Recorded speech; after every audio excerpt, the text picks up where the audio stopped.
Hello students, I am Jayashree and welcome to my YouTube channel. आज हम पढ़ने वाले हैं क्लास 12th विस्तास का chapter number 5 should wizard hit mommy, जिसका एक पार्ट हम ऑलरेडी लास्ट वीडियो में कवर कर चुके हैं और आज सेकंड पार्ट पढ़ने वाले हैं। तो देखिए, लास्ट में आपने देखा था कि रोजर स्कंक जो है फाइनली विजार्ड के पास पहुंच चुका है। विजार्ड उसको देखते ही बोलता है कि तुम्हें से बहुत बुरी स्मेल आ रही है, तुम मेरे ज़्यादा पास में मत आओ। तो रोजर स्कंक भी कहता है हाँ वो मुझे मालूम है, और सारे क्रिएचर्स जो हैं वो मुझसे दूर ही भागते हैं। और वो जो इनॉर्मस वाइज आउल था उसने मुझसे कहा है कि आप मेरी हेल्प कर सकते हो, इसलिए मैं आपके पास आया हूँ। तो यहाँ से हम आगे आज पढ़ेंगे। A well maybe come on in, don't get too close. तो विजार्ड उससे क्या कहते हैं, अच्छा ए मतलब लाइक उसमें से बहुत पूरी स्मेल आई, तो कहते हैं अच्छा वेल मे बी, हाँ हो सकता है, मैं तुम्हारी हेल्प कर सकूँ। कम ऑन इन, चलो आओ अंदर। डोंट गेट टू क्लोज, अच्छा ज़्यादा पास मत आना मेरे।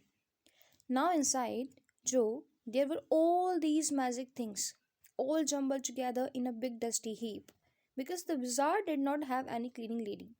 अब यहाँ पे जैक जो है वो जो को बता रहे कि अच्छा जो, अब ना अंदर बहुत सारी मैजिक थिंग्स थी, all jumble together in a big dusty heap बोलते हैं ढेर को, और डस्टी मतलब से बहुत सारी धूल भरी भरी हुई है। तो एक बड़ा सा डस्टी हीप वहाँ पे लगा हुआ था जिसमें सारी चीज़ें जो हैं जम्बल हो रही थी। जम्बल मतलब मिक्सअप हो रही थी। क्यों? क्योंकि विजार्ड के घर में कोई क्लीनिंग लेडी नहीं थी। ये रीज़न बताता है जैक जो कि विजार्ड के घर में कोई क्लीनिंग लेडी नहीं थी, इससे सारी चीज़ें जो है ना मैजिक थिंग्स वो जम्बल होकर रखी हुई थी एक जगह। वाई, क्यों? अभी जो क्वेश्चन करती है वाई क्यों, why because he was a wizard and a very old man. अरे भाई क्यों, क्या? वो एक विजार्ड था और बहुत बूढ़ा आदमी था, इसलिए नहीं थी उसके घर में कोई cleaning lady. Will he die, अभी जो फिर से क्वेश्चन करिए, विल ही डाई, क्या वो मर जाएगा? क्योंकि उसने कहा ना वो ओल्ड है, तो जो कि दिमाग में आता है अच्छा विल ही डाई, फिर वो मर जाएगा। नो, विजार्ड्स डोंट डाई, अरे नहीं, विजार्ड्स नहीं मरते। Well, he rummaged around and found an old stick called a magic wand and asked Rose's skunk what he wanted to smell like. तो खैर जैक आगे कंटिन्यू करता है अपनी स्टोरी को। खैर उसने फिर, किसने? विजार्ड ने उस डस्टी हीप में अपना हाथ डाला। रमेस्ट का मतलब होता है रफली, जैसे कि उसको मालूम नहीं है कि मैजिक वैन कहाँ पर है, तो अपना हाथ उसने उसमें डाल करके सर्च आउट किया। ठीक है, अननोइंगली उसने सर्च आउट किया कि वो चीज़ कहाँ पर है, और फिर उसने उसमें से एक मैजिक वैंड, जैसे आप जादू की छड़ी बोल सकते हो, मैजिक स्टिक, वो निकाली। और उसने रोजर स्कंक से पूछा कि उसको किसकी जैसी स्मेल चाहिए। Roger thought and said roses. Roger ने बहुत सोचा, फिर फाइनली उसने कहा रोजेस। यस गुड, जो सेड स्मगली। जो ने बहुत ही सेटिस्फाइंगली कहा यस गुड, हाँ बहुत अच्छा। मतलब जो भी अग्री करती है कि रोजेस की स्मेल बहुत ही बढ़िया सेलेक्ट की उसने। Jack fixed her with a trance-like gaze and chanted in the wizard's elderly, irritable voice. अभी जैक ने जो की तरफ बिल्कुल ट्रेंस जैसी नज़रों के साथ देखा। गेज मतलब होता है नज़रें, मतलब उसको एक तरीके से घूरना, बहुत ही फोकस्ड होकर के बिल्कुल एकटक होकर देखना। तो जैक जो है वो जो को बिल्कुल एकटक होकर देख रहा है। और ट्रेंस का मतलब ये है कि जैसे आप किसी सामने वाले को हिप्नोटाइज कर लेते हो कि वो कंटिन्यू आपकी तरफ आपकी बातों से अट्रैक्ट होकर के आपको देखता रहता है। तो जैक जब जो कोई स्टोरी सुना रहा है तो जो भी बहुत ज़्यादा अभी कॉन्सेंट्रेट हो चुकी है, बहुत सीरियस होकर के वो देख रही है जैक को, and chanted in the Wizards elderly irritable voice. और जैक ने भी ना अभी विजार्ड के जैसी बड़ी बूढ़ों बुजुर्ग वाली जैसी आवाज़ में, और जो थोड़ी इरिटेबल वॉइस है उस आवाज़ में उसने कुछ चैंट करना, मतलब कुछ मंत्र बोलना स्टार्ट किया। Abracadabra, hocus pocus, roses skunk, how do you do? Roses, roses, pull an ear, roses skunk, you never fear. Bingo! तो ऐसा कुछ मंत्र था जो विजार्ड ने रोजर स्कंक के सामने बोला, और जैक भी बिल्कुल उसी तरीके से कोशिश करता है जो को उसको सुनाने की। He posed as a rapt expression widened out from his daughter's nostrils, forcing her eyebrows up and her lower lip down in a wide, noiseless grin, an expression in which Jack was startled to recognize his wife finding to pleasure it cocktail parties. आगे देखिए, तो क्या कह रहा है यहाँ पे हमारा जो जैक है वो जो को आगे कहता है he posed as a rapt expression. देखिए अभी जब जैक ने ये चैंटिंग किया, ये मंत्र उसने जब बोला विजार्ड वाला, तो उसके बाद वो एकदम से पॉज हो गया, मतलब स्टॉप हो गया, वो रुक जाता है। As a rapt expression widened out from his daughter's nostril, क्योंकि अभी वो क्या देख रहा है कि जो जैसे ही उसने ये मंत्र सुना जैक के मुंह से, तो एक बहुत ही रैप्ट एक्सप्रेशन, मतलब आप कह सकते हो कि बिल्कुल वो शॉक्ड हो गई, क्योंकि ये जिस तरीके से जैक ने प्रोनाउंस किया चैंटिंग, उसके बाद वो बहुत शॉक्ड हो जाती है। उसके जो नॉस्ट्रिल्स हैं जो कि वो थोड़ी वाइड हो जाती हैं, और फोर्सिंग हर आईब्रोज अप, उसकी जो आईब्रोज हैं वो ऊपर हो गई हैं, और उसका जो लोअर लिप है वो नीचे की तरफ चला गया है। In a wide noiseless green, green मतलब होता है स्माइल, नॉइजलेस तो बिल्कुल नॉइजलेस स्माइल है, यानी कि वो जोर जोर से ठहाके लगा कि नहीं, ऐसी स्माइल उसके चेहरे पर है। और आप देख सकते हो कि मतलब एक शॉक्ड वाली पोजीशन में अभी वो, उसकी आईब्रोज ऊपर हो रही हैं, लोअर लिप नीचे है, तो बिल्कुल शॉक्ड है, मतलब मुंह खुला का खुला रह गया। इस टाइप से उसने एक्सप्रेशन दिए, किसने, जो ने। An expression in which Jack was startled to recognise his wife finding pleasure at cocktail parties. अच्छा, ये बिल्कुल वैसा एक्सप्रेशन था जैसे कि जैक जब अपनी वाइफ क्लियर के साथ में किसी कॉकटेल पार्टी में जाता होगा, तो वहाँ पे उसकी जो वाइफ है वो शायद उसको मज़ा नहीं आ रहा होता होगा, लेकिन फिर भी वो एक्टिंग कर रही है। फाइनिंग का मतलब एक्टिंग करना या प्रिटेंडिंग, किसी चीज़ का बहाना बनाना, नाटक करना, किस चीज़ का प्लेजर, कि उसे बहुत मज़ा आ रहा है, बहुत प्लेजर, खुशी हो रही है, ऐसा वो वहाँ पे नाटक करती थी। तो अभी जैक को भी ऐसा लग रहा था कि यार ये भी ना शायद ऐसा ही कुछ है, ऐसे ही कुछ एक्सप्रेशन उसको जो में नज़र आ रहे थे। And all of a sudden he whispered, and all of a sudden the whole inside of the wizard house was full of smell of roses। तो उसने कुछ ऐसे विस्पर करके बताया जैक ने कि and all of a sudden, अचानक से, the whole inside of the wizard house, wizard के हाउस का जो अंदर वाला पार्ट था was full of smell of roses, पूरी तरीके से रोजेस से भरा हुआ था। मतलब पूरे रूम में विजार्ड के अंदर की तरफ रोजेस की स्मेल आना स्टार्ट हो गई थी। रोजेस, रोजर फिश क्राइड, और फिर रोजर फिश चिल्लाया roses, and the wizard sad very cranky that will be 7 pennies। तो रोजर फिश चिल्लाया रोजेस, और विजार्ड ने फिर कहा वेरी क्रैंकी, जो बहुत ही क्रैंकी था, बहुत ही सनकी टाइप का था। सनकी क्रैंकी के लिए आप एक वर्ड यूज़ कर सकते हो एक्सेंट्रिक, तो बहुत ही एक्सेंट्रिक टाइप का वो था विजार्ड। और उसने फिर बोला अपना काम होने के बाद में, दैट विल बी 7 pennies, इसके 7 pennies लगेंगे। भाई काम तो कर दिया पर 7 pennies लगेंगे इसके। डैडी, अभी जो बीच में बोलती है डैडी, व्हाट, क्या, Roger skunk, you said Roger fish, Roger skunk, आपने कहा रोजर फिश, वो उसको याद दिलाती है कि रोजर स्कंक था, आप रोजर फिश बोल रहे हो। Oh yes yes yes yes skunk, हाँ हाँ skunk, you said Roger fish, wasn't that silly, आपने रोजर रोजर फिश बोला, क्या वो सिली नहीं था। Very silly of your stupid old daddy, अरे भाई तुम्हारे स्टूपिड ओल्ड डैडी तो बहुत ही सिली बात कर रहे हैं। खैर वेयर वॉज आई, कहाँ था मैं। Well you know about the pennies, अभी ना जैक को जो को बार बार ये पैनीज वाली बात बताने की इच्छा नहीं हो रही, क्योंकि बीच में वो ऑलरेडी इतना इंटरप्ट कर रही है, तो उसका फ्लो तो वैसे ही चला जाता है। तो उसने कहा खैर पेनिस के बारे में तो तुम जानती हो, क्योंकि वो अपने प्रीवियस स्टोरीज में भी पेनिस की बात करता है, तो उसने कहा तुम पेनिस के बारे में जानती हो, सेट। लेकिन आपको पता है ना बच्चे बहुत ज़िद्दी होते हैं, तो जो ने भी यहाँ पे कहा सेट, बताओ बताओ, आप तो बताओ। Okay, Rogers Kang said, but all I have is 4 pennies, ठीक है, जैक बोलता है ठीक है। तो रोजर्स कंग ने कहा but all I have is 4 pennies, लेकिन मेरे पास तो भाई 4 pennies ही हैं। And he began to cry, और फिर उसने रोना स्टार्ट कर दिया। Jo made the crying face again, but this time without a trace of sincerity. अच्छा, जो ने भी फिर से रोता हुआ चेहरा बना लिया, लेकिन इस टाइम उसके चेहरे पे बिल्कुल भी सिंसियरिटी नहीं थी। दिस एनॉयड जैक, और ये देख करके जैक जो है बहुत ही ज़्यादा एनॉय हो जाता है, चिढ़ जाता है, थोड़ा गुस्से वाले एक्सप्रेशन वो देने लग जाता है। क्यों? क्योंकि आपको मालूम है कि जैक को पहले बहुत खुशी हुई थी जब वो सीरियस होकर के स्टोरी को सुन रही थी। अभी उसे ये चीज़ बिल्कुल पसंद नहीं आती कि वो सीरियस नहीं है। डाउन स्टेयर सम मोर फर्नीचर रंबल, अच्छा, नीचे की तरफ जैक को फिर कुछ फर्नीचर रंबल करते हुए, गड़गड़ाते हुए आवाज़ आती है। रंबल का मतलब वो जब क्लियर चेयर्स को इधर से उधर कर रही है तो उसकी आवाज़ें उसको आ रही है। Clear shouldn't move heavy things, she was 6 months pregnant, it would be there third. तो यहाँ पे जैक सोच रहा है कि क्लियर को हैवी थिंग्स को इधर से उधर नहीं मूव करना चाहिए, वो 6 मंथ्स प्रेग्नेंट है और ये उनका थर्ड चाइल्ड होगा। It would be there third. तो जो और बॉबी के बाद ये उनका थर्ड चाइल्ड होगा, और याद रखना 6 मंथ्स प्रेग्नेंट है, क्लियर।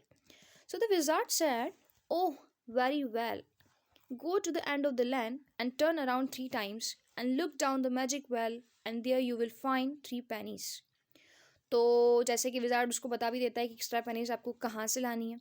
तो विजार्ड ने बोला अच्छा ठीक है, तो तुम ऐसा करो, go to the end of the land, इस लैंड यानी कि स्ट्रीट के बिल्कुल एंड में जाओ, वहाँ से 3 टाइम्स तुम टर्न करना। उसके बाद तुम्हें वहाँ पे एक मैजिक वेल दिखेगा, एक जादुई कुआं, वहाँ पे तुम्हें अपनी 3 पेनीज मिल जाएंगी। तो 4 पेनीज उसके पास ऑलरेडी थी, 3 पेनीज जब उसे वेल से मिल जाएंगी तो टोटल 7 पेनीज वो विजार्ड को पे कर देगा।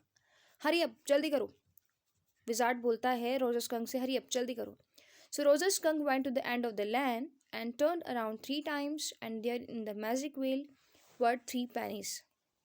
तो रोजर स्कंक वही स्ट्रीट के एंड तक गया, 3 टाइम्स उसने टर्न किया, फिर वहाँ पे उसे एक मैजिक वेल दिखाई दिया जहाँ से उसे 3 पेनीज मिल गई। So he took them back to the wizard and was very happy and ran out into the woods, and all the other little animals gathered around him because he smelled so good। अच्छा, तो Roger skunk बहुत ही happy हो गया, 3 pennies लेके वापस वो wizard के पास गया, बहुत खुश था और जंगल में वो इधर से उधर दौड़ रहा था। उसके बाद जो दूसरे लिटिल एनिमल्स थे उसके फ्रेंड्स, उनके साथ में उसने बहुत सारा टाइम स्पेंड किया। गैदर अराउंड मतलब सब उसके आसपास आ गए, इकट्ठे हो गए। क्यों? क्योंकि उसमें से बहुत ही अच्छी खुशबू आ रही थी। And they played tag, baseball, football, basketball, lacrosse, hockey, soccer and pickup sticks, और फिर उन्होंने ये सारे के सारे गेम्स खेले। अब आप देख सकते हो क्योंकि ये एनिमल्स इस स्टोरी में गेम खेल रहे हैं, तो स्टोरी में तो भाई कुछ भी हो सकता है, और वो भी देखो कैसे कैसे गेम खेल रहे हैं। What's pickup sticks? अच्छा, जो कि दिमाग में फिर से एक क्वेश्चन आ गया, व्हाट इज पिकअप स्टिक्स? ये पिकअप स्टिक्स क्या होता है? It's a game you play with sticks. ये वही गेम है जो तुम स्टिक्स के साथ में खेलती हो। तो पिकअप स्टिक्स आपको जैसे मालूम होगा कि बहुत सारी स्टिक्स रखी हुई हैं और आपको उनके बीच में से एक पर्टिकुलर स्टिक निकालनी होती है, जिसके लिए आपको कहा जाता है निकालने के लिए। और आप जब आप स्टिक को बाहर निकाल रहे हो तो कोई भी दूसरी स्टिक जो है वो अपनी पोजीशन से मूव नहीं करनी चाहिए, ठीक है? अगर हो जाता है ऐसा, मूव हो जाती है, तो फिर आप आउट हो जाते हो। ओके, तो जैक ने कहा it's a game you play with sticks, ये वही गेम है जो आप स्टिक के साथ खेलते हो। लाइक द विजार्ड्स मैजिक वेंड? अच्छा, वो विजार्ड की मैजिक वेंड जैसी स्टिक? उसके दिमाग में विजार्ड ही घूम रहा है, तो वो विजार्ड के मैजिक वेंड से उस स्टिक को कंपेयर करती है। Kind of. अभी जैक का ज़्यादा बोलने का मन नहीं कर रहा, तो बोला काइंड ऑफ, हाँ हाँ उसी टाइप का कुछ। And they played games and laughed all afternoon and then it began to get dark and they all ran home to their mommies. उसके बाद उन्होंने बहुत सारे गेम खेले, बहुत सारा आफ्टरनून में उन्होंने हंसी मजाक किया। उसके बाद जब अंधेरा हो गया तो वो शाम को सबके सब अपनी मॉमीज की तरफ, यानी अपनी मम्मी की तरफ, मम्मी से मिलने के लिए घर पे भागने लगे। जो was starting to fuss with her hands and look out of the window at the crack of day that showed under the shed। जो है ना अभी अपने हैंड्स को फर्स्ट कर रही है। फर्स्ट का मतलब उसने अपने दोनों हाथों को एक दूसरे में जकड़ रखा है और एक अपने हाथों से एक तरह से खेल रही है, वो बिल्कुल फर्स्ट कर लिया उसने अपने हैंड्स को एक दूसरे में। And look out of the window, फिर उसने विंडो के बाहर देखा। At the crack of the day that showed under the shade, shade यानी वही कर्टन, तो उसके कर्टन से जो क्रैक ऑफ डे यानी कि पहली रोशनी, दिन की पहली रोशनी, सनलाइट जो है उसके अंदर आ रही थी उसके कर्टन की तरफ, सॉरी उसके कर्टन से होकर के उसकी तरफ जब आ रही थी वो क्रैक ऑफ डे, तो उसने उस टाइम पे अपने हैंड्स को फर्स्ट करना स्टार्ट कर दिया। She thought the story was all over. अच्छा, उसने सोचा कि स्टोरी तो अब बिल्कुल ख़त्म हो गई है। Jack didn't like women when they took anything for granted, he like them apprehensive, hanging on his words. देखो अभी ना जो ने क्या सोचा कि स्टोरी ख़त्म हो गई है, तो वो उसने ऐसे पोजीशन कर ली कि यार अब तो ख़त्म हो गया, अब ज़्यादा कोई सीरियसनेस होकर अपन को सीरियस होकर के सुनना नहीं है स्टोरी को। लेकिन जैक को ऐसी वीमन, ऐसी गर्ल्स बिल्कुल पसंद नहीं थी जो किसी भी चीज़ को ग्रांटेड लेती थी। फॉर ग्रांटेड लेने का मतलब आप किसी चीज़ को अवॉइड कर रहे हो, आप ज़्यादा ध्यान नहीं दे रहे हो उसके ऊपर, ठीक है तो है, कोई बात नहीं, नहीं तो नहीं। तो ऐसे जो भी अभी ना स्टोरी उसको मालूम ही है कि ठीक है अब तो क्या होने वाला है, अब तो वैसे स्टोरी ख़त्म ही हो गई, कुछ खास तो होगा नहीं अभी। तो जैक को ऐसी वीमन पसंद है जो एप्रीहेंसिव हो, अपने वर्ड्स पे हैंग रहे हैं। यानी कि जैसे जैक ने कहा कि सीरियस होकर सुनो स्टोरी, तो वो बिल्कुल भी बीच में इंटरप्ट ना करे, ज़्यादा क्वेश्चंस ना पूछे, बिल्कुल समझदार होकर के बिल्कुल चुपचाप वो उसकी बातों को सुनती रहे, ऐसा जैक चाहता है। नाउ जो, आर यू लिसनिंग? तो जैसे जैक को लगा कि यार ये सीरियस होकर के सुन ही रही है मेरी स्टोरी, तो जैक ने बोला, जो तुम सुन रही हो? यस, हाँ। जो कहती है हाँ, because this is very interesting. हाँ, क्योंकि बहुत इंटरेस्टिंग है। Roses Skunk's mummy said, what's that apple smell? अभी रोजेस स्कंक की मम्मी ने बोला रोजेस स्कंक से, व्हाट्स दैट एप्पल स्मेल? की अजीब सी स्मेल कहाँ से आ रही है? व्हाट? रोजेस स्कंक ने बोला व्हाट मतलब क्या? अजीब सी smell? And Roses Skunk said, it's me mummy, I smell like roses. अरे मम्मी मैं हूँ, मैं रोजेस की जैसे स्मेल कर रहा हूँ। And she said, who made you smell like that? ये स्मेल दी किसने तुम्हें वैसे? कहाँ से आई ये smell? And he said, the wizard. Roses ने बोला विजार्ड ने। And she sad, well of all the nerve, of all nerve का मतलब आप कह सकते हो कि अच्छा उसकी इतनी हिम्मत। You come with me and we are going right back to that very awful wizard. अच्छा चलो तुम मेरे साथ, और अभी कि हम उस अजीब से खराब से विजार्ड के पास चलते हैं। जस्ट अभी होता है ना कि मान लो कि नेबर्स में दो फ्रेंड्स आपस में खेल रहे हैं, छोटे छोटे बच्चे हैं, फाइटिंग हो गई, तो एक बोलता है चलो मैं अपनी मम्मी को बुला के लेके आता हूँ, जाकर के मम्मी को कुछ बताता है, और वो फिर से उसको मोम जो है अपने बच्चे के साथ में आती है कि अच्छा चलो मैं अभी जाके बात करती हूँ। बिल्कुल ऐसा ही यहाँ पे हो रहा है।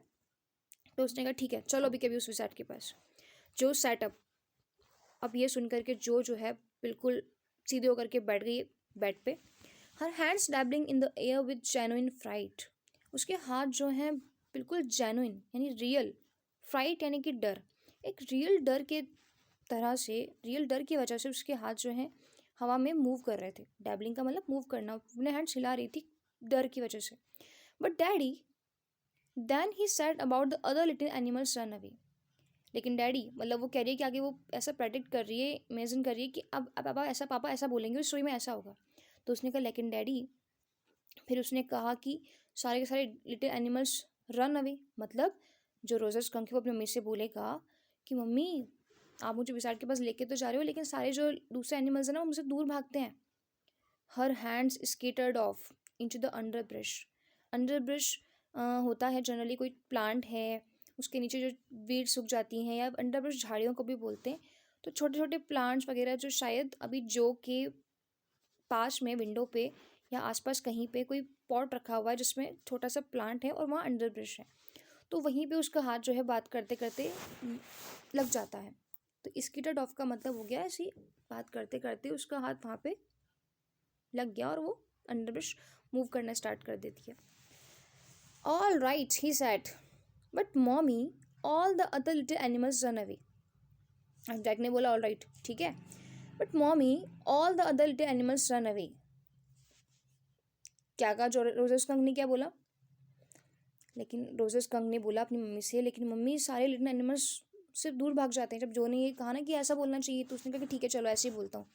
तो रोजेस कंग ने बोला कि लेकिन मम्मी सारे लिटिल एनिमल्स मुझसे दूर भागते हैं। And she said, I don't care, you smell the way a little skunk should have, and I am going to take you right back to that wizard. लेकिन उसकी मम ने बोला मुझे कोई मतलब नहीं है, तुम्हें तुम्हें तुम एक लिटिल स्कंक के जैसा ही स्मेल करते थे और तुम्हें वैसे ही करना चाहिए, और मैं अभी के अभी तुम्हें उस विजार्ड के पास लेके जा रही हूँ। And she took an umbrella, उसने एक अम्ब्रेला लिया, and went back with roses skunk and hit that wizard right over the head. और एक अम्ब्रेला लेकर के वो विजार्ड के पास गई रोजेस स्कंक के साथ में, और उसको बिल्कुल उसकी हेड के ऊपर जाके उसने हिट किया, मारा अम्ब्रेला से उसके सिर पर।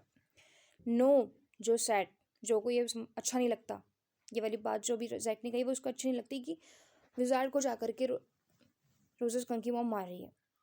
सो no, Jo said and put her hand out to touch his lips, yet even in her agitation did not quite dare to stop the source of truth. तो अभी ना एकदम से जो ने क्या किया, अपने अपने फादर के लिप्स को अपने हैंड से बिल्कुल बंद करने की कोशिश की। नहीं आप ऐसा मत बोलो कि वो आगे ना बोले, लेकिन अपने एजिटेशन में, एजिटेशन मतलब थोड़ा सा डर, ठीक है डर है उसके अंदर, तो अपने डर के मारे वो जो ये सोर्स ऑफ ट्रूथ है यानी जो उसके पापा को सुना रहे हैं उसको वो हिम्मत नहीं कर पा रही रोकने की। इंस्पिरेशन केम टू हर, लेकिन तभी उसके दिमाग में एक थॉट आती है जिससे उसको इंस्पिरेशन मिलती है, एक प्रेरणा मिलती है. Then the wizard hit her on the head and did not change that little skunk back. अच्छा, लेकिन है ना उसके बाद ना विजार्ड ने उसको भी, रोज़ा स्कंक की मॉम को भी उसके हेड पे हिट किया और did not change that little skunk back, और उस छोटे से स्कंक को उन्होंने वापस चेंज नहीं किया. No, he said, the wizard said okay and Roses Skunk did not smell of roses any more.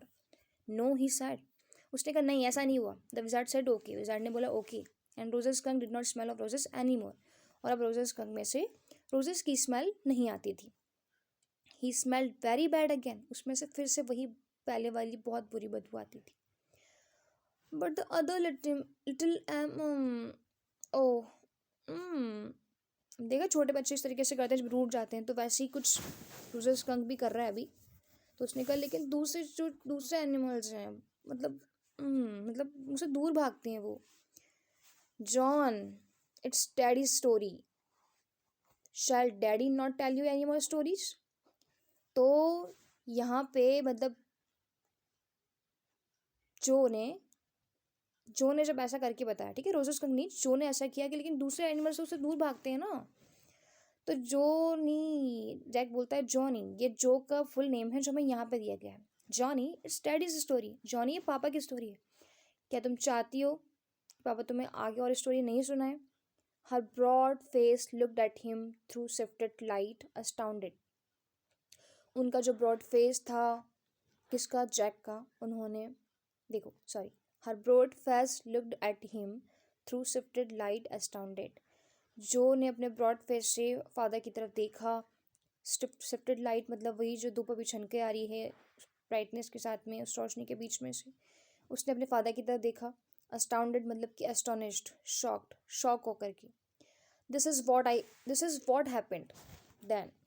Rose's skunk and his mommy went home and they heard woo woo woo, and it was the choo choo train bringing Daddy Skunk home from Boston. तो आगे Jack continue करता है कि अच्छा तो फिर ऐसा ही हुआ. रोजेस स्कंक और उसकी मम्मी जो हैं वो घर चले गए और वू वू चू इस तरह की ट्रेन में से आवाज़ें आ रही थी. और अब जो है रोजेस स्कंक के फादर बॉस्टन से वापस आ चुके हैं. And they had lima beans, celery liver, mashed potatoes and pie. Oh my for dessert. तो अभी वो उनके सफ़र के बारे में डिस्क्राइब करता है कि वो लीमा बीन्स कुछ अजवाइन टाइप के कुछ बीन्स हैं. सेलरी ये वन टाइप ऑफ वेजिटेबल है. उसके अलावा मैश पटेटोज़ और पाई, डिज़र्ट में वो पाई खाते हैं. ये सब चेक बताता है कि ओह माई फॉर डिज़र्ट के लिए इतनी अच्छी चीज़ थी. And when Rose's skunk wasn't bad, mommy skunk came up and hugged him and said he smelled like her little baby skunk again and she loved him very much. और यहाँ पे जब रोजेस skunk बिस्तर पे जाके सो गया सफ़र करने के बाद में, तो मॉमी skunk जो है वो उसके पास जाती हैं, उसको हग करती हैं जोर से, और वो उससे कहती है कि उसमें से फिर से उसके छोटे से बेबी skunk की जैसी स्मेल आ रही है. और अब वो उसे बहुत ज़्यादा प्यार करती है, मतलब उसको बहुत ज़्यादा प्यार करती है. And that's the end of the story. और इस तरीके से स्टोरी का एंड हो जाता है. तो यहाँ तक हमने देखा कि रोजेस स्कंक जो है उसकी मम्मी उसे जैसा कहती है वो वैसा ही करता है. ओके, अब जो इस बात सेटिस्फाई हो पाती कि नहीं हो पाती कि वो सही कर रहा है कि नहीं कर रहा है, तो जैसा कि आप देख रहे हो स्टोरी में वो बार बार बीच में अपने फादर को इंटरप्ट कर रही है कि उसको ये स्टोरी का जो एंड है वो बिल्कुल पसंद नहीं आ रहा है. तो आगे हम देखेंगे थर्ड पार्ट में कि अब नेक्स्ट क्या होता है. ठीक है, तब तक के लिए आप बने रहिए चैनल पे, पढ़ते रहिए, सीखते रहिए. और if you are new on my channel, just like it, share it and subscribe it. Thank you so much.